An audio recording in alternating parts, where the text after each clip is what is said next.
امیرالمؤمنین در نهج البلاغه میفرماید فتزیغ قلوب بعد استقامه و تضل الرجال بعد سلامه.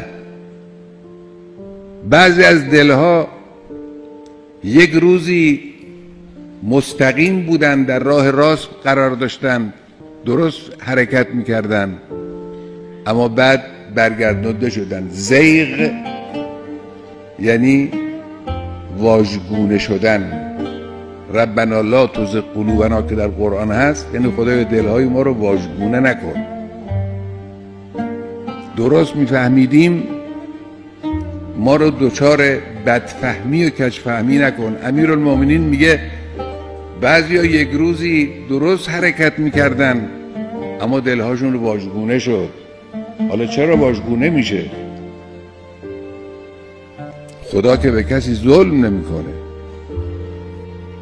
خودمون هستیم آلوده دنیا میشیم، آلوده محبتهای بیجا میشیم،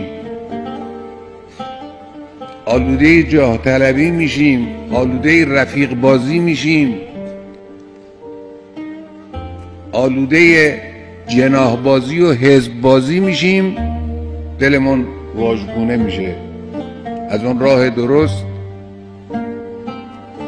از اون استقامت اولی برمیگردیم. و تضل رجال بعد سلامه. یه روزی سالم بودن بعد میشن گمراه. آفت ایناست.